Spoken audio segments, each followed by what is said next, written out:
दुनिया में इस समय सबसे ज़्यादा नशेड़ी भारत में है, सबसे ज़्यादा नशे का कारोबार भारत में हो रहा है, सबसे ज़्यादा ड्रग सप्लाई भारत में हो रही है। पिछले साल लगभग 8 लाख किलो ड्रग पकड़ी गई है भारत के अंदर। 8 लाख किलो तो पकड़ी गई है। अब आप खुद सोच सकते हैं कितनी बिक चुकी होगी और कितना लोगों ने खा लिया है, कितने ड्रग का सेवन हो चुका है। 8 लाख किलो तो पकड़ी गई है। पिछले साल 4000 किलो हीरोइन पकड़ी गई है, 10,000 किलो लगभग अफीम पकड़ी गई है, लगभग 300 किलो मार्फिन पकड़ी गई है, 7.5 लाख किलो गांजा पकड़ा गया है पिछले साल, 7.5 लाख किलो। मैं सरकार को भी धन्यवाद दूंगा, जो माननीय प्रधानमंत्री जी और माननीय गृहमंत्री जी ने सभी राज्य सरकारों को निर्देश दिया है कि ड्रग के खिलाफ हल्ला बोल शुरू करें। उसी का परिणाम है कि ड्रग पकड़ी भी जा रही है। लगभग 4000 किलो हशीश पकड़ी गई है, 400 किलो कोकीन पकड़ी गई है, 1200 किलो एफेड्रिन पकड़ी गई है, 60 किलो एस्टिक एनहाइड्रेट पकड़ी गई है, 5000 किलो एटीएस पकड़ी गई है। कुल मिला के 8 लाख किलो ड्रग पकड़ी गई है।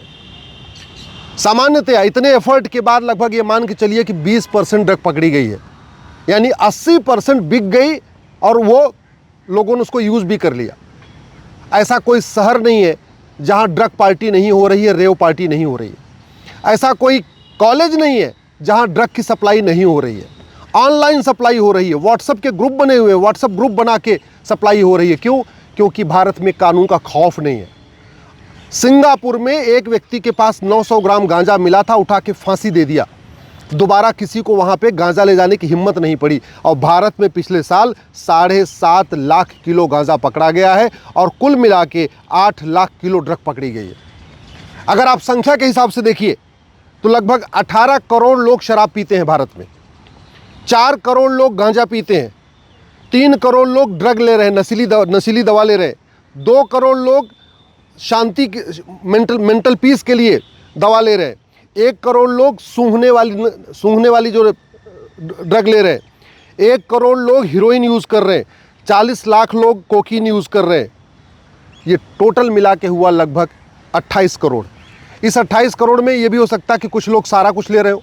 जो शराबी होंगे वो कोकीन भी ले रहे होंगे, जो शराबी होंगे वो नशीली दवा भी ले रहे होंगे। तो 28 करोड़ में से मान लीजिए 3 करोड़ निकाल भी दीजिए तो 25 करोड़ लोग हैं जो नशे में फंस चुके हैं।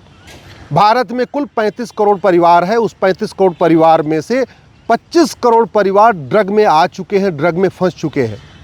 आप खुद सोचिए हम कहाँ जाने वाले हैं, हमारे आने वाली। और इसमें सबसे जो खतरनाक है, ये जो 25 करोड़ का आंकड़ा है नशेड़ियों का, इसमें सबसे ज़्यादा 18 से 35 साल के युवा हैं। इस ड्रग के कारण नपुंसकता बढ़ रही है, इस ड्रग के कारण बाझपन बढ़ रहा है। करोड़ों माता पिता नशेड़ी बेटों से परेशान हैं, करोड़ों बहन बेटियां नशेड़ी पतियों से परेशान हैं, करोड़ों बच्चे नशेड़ी बाप से परेशान हैं। हत्या बढ़ रही है, अपहरण बढ़ रहा है, चोरी लूट झपटमारी बढ़ रही है। क्योंकि जब एक बार व्यक्ति नशेड़ी हो गया और अगर उसको ड्रग के लिए पैसा नहीं मिलेगा तो वो कुछ भी कर सकता है। छोटी छोटी बच्चियों के साथ जो बलात्कार हो रहा है, उसमें जितने भी बलात्कारी पकड़े जाते हैं वो ज़्यादातर ड्रग एडिक्ट होते हैं। अदरवाइज़ जो सामान्य जिसका दिमाग है, सामान्य व्यक्ति कभी 1 साल 2 साल 3 साल की बच्ची से बलात्कार नहीं करता। 1 साल 2 साल 3 साल की बच्ची जो बलात्कार करते हैं वही होते हैं जो ड्रग एडिक्ट हो चुके हैं। ड्रग हमारे लिए इतना बड़ा खतरा हो चुका है। दुनिया में सबसे ज़्यादा ड्रग की खपत हमारे यहाँ हो रही है, दुनिया में सबसे ज़्यादा ड्रग हमारे यहाँ बेची जा रही है, दुनिया में सबसे ज़्यादा ड्रग का कारोबार हमारे यहाँ हो रहा है। और उसका मूल कारण है एनडीपीएस एक्ट में आज तक किसी को आजीवन फांसी हुई नहीं। इतनी बड़ी मात्रा में ड्रग बिक रही है, 8 लाख किलो तो ड्रग पकड़ी गई है। आज तक किसी एक भी व्यक्ति को, ड्रग स्मगलर को या उसके मददगार को फांसी नहीं हुई है। आज तक किसी एक भी ड्रग स्मगलर या उसके मददगार की नागरिकता खत्म नहीं हुई। आज तक किसी एक भी ड्रग स्मगलर या उसकी मदद करने वालों की 100% प्रॉपर्टी जब्त नहीं हुई।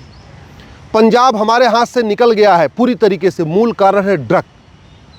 मतलब आत्महत्या हो रही है, क्लेश हो रहा है, पति पत्नी में झगड़ा हो रहा है, माता पिता में झगड़ा हो रहा है, घर में हत्या हो रही है, सब कुछ हो रहा है इस ड्रग के कारण।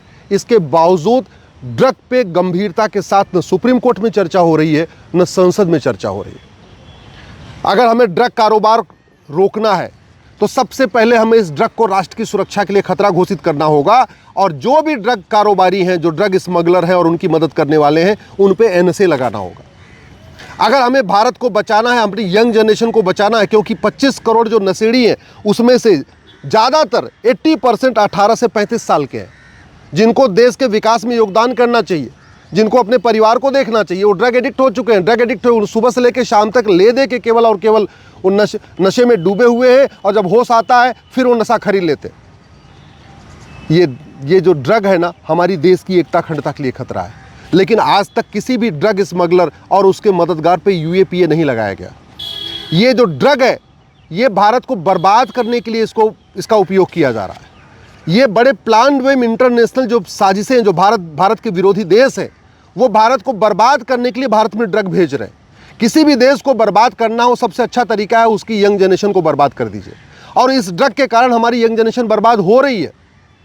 फिर भी ड्रग स्मगलर के खिलाफ वेजिंग वॉर की धारा लगी नहीं रही। मुझे समझ में नहीं आ रहा है, पहले आईपीसी में भी वेजिंग वॉर था, नए वाले बीएनएस में भी वेजिंग वॉर है। ये वेजिंग वॉर बना किस लिए है?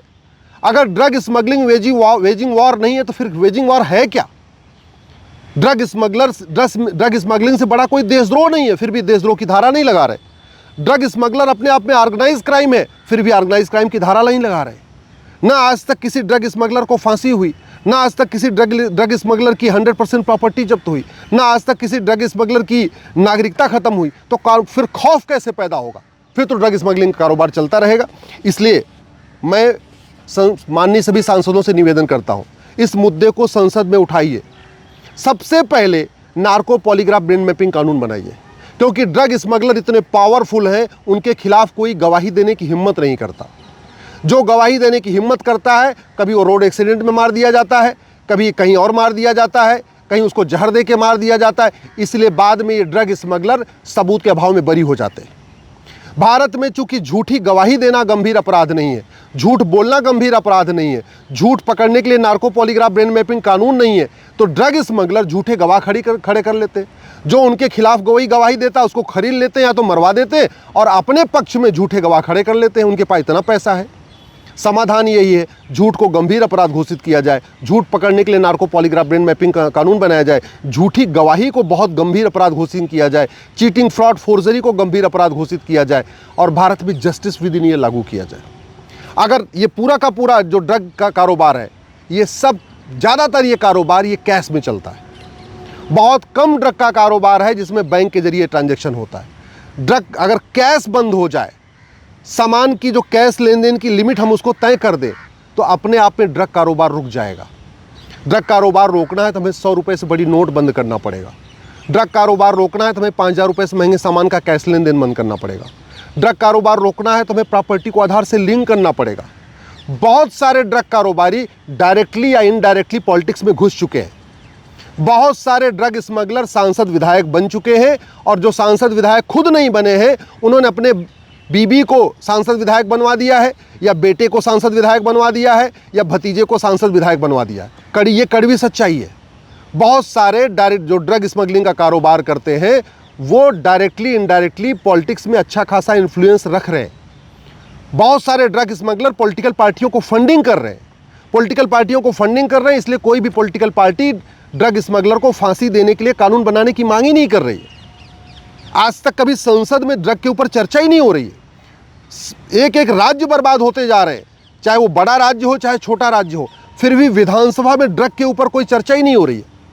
इसलिए मैं माननीय सुप्रीम कोर्ट से भी निवेदन करता हूं, माननीय प्रधानमंत्री से निवेदन करता हूं, माननीय गृह मंत्री से निवेदन करता हूं, संसद में ड्रग कारोबार के ऊपर एक गंभीर चर्चा रखें। एक सप्ताह केवल ड्रग कारोबार कैसे खत्म होगा, भारत नशा मुक्त कैसे होगा, भारत शराब मुक्त कैसे होगा, इस पर गंभीरता के साथ चर्चा करें। क्योंकि इस समय अगर अभी भी हमने ड्रग कारोबार के ऊपर इफेक्टिवली काम नहीं किया, अभी भी अगर हमने कानून का खौफ नहीं पैदा किया, तो ड्रग कारोबार रुकेगा नहीं, और ड्रग कारोबार रुकेगा नहीं, हमारी यंग जनरेशन बर्बाद हो जाएगी, बर्बाद हो रही है। चाहे वो इंजीनियर बन रहे हैं, चाहे इंजीनियरिंग कॉलेज हो, चाहे मेडिकल कॉलेज हो, चाहे लॉ कॉलेज हो, चाहे MBA कॉलेज हो, इवन BA BSc का कॉलेज हो, और अब तो धीरे धीरे स्कूलों तक ये आ चुकी ड्रग बिकने लग गई है। 10वीं 12वीं में जो इंटर कॉलेज हैं, 10वीं सेकेंडरी स्कूल हैं, हायर सेकेंडरी स्कूल हैं, वहाँ पे भी ड्रग पहुँच रही है, और उसका मूल कारण है कानून का खौफ नहीं है। तो ये सुप्रीम कोर्ट की भी ड्यूटी है, आर्टिकल 47 को इफेक्टिवली लागू करे। ये सरकार की भी ड्यूटी है, संविधान के आर्टिकल 47 के ऊपर गंभीरता के साथ चर्चा करे। भारत को नशा मुक्त बनाना, शराब मुक्त बनाना कोई असंभव काम नहीं है। दुनिया के कई देशों ने ड्रग फ्री, अपने आप को ड्रग फ्री कर लिया है। सिंगापुर में भी ड्रग बिकती थी, लेकिन उन्होंने ऐसा कानून बनाया कि इतना खौफ पैदा हो गया, अब वहाँ कोई मजाल नहीं कि जाके एक 100-200 ग्राम गांजा लेके चला जाए या थोड़ी सी कोई और ड्रग की दवाई लेके चला जाए। लेकिन भारत में हो रहा है क्योंकि कानून का खौफ नहीं है। जब तक कानून नहीं बदलेगा, पुलिस सिस्टम नहीं बदलेगा, जुडिशल सिस्टम नहीं बदलेगा, एडमिनिस्ट्रेटिव सिस्टम नहीं बदलेगा, जब तक पुलिस चार्टर नहीं लागू होगा, जुडिशल चार्टर लागू नहीं होगा, जस्टिस विद इन ईयर लागू नहीं होगा, तब तक कानून का खौफ नहीं पैदा होगा। और जब तक कानून का खौफ नहीं पैदा होगा, तब तक ड्रग कारोबार नहीं रुकेगा और हमारी यंग जनरेशन ऐसे ही बर्बाद होती रहेगी।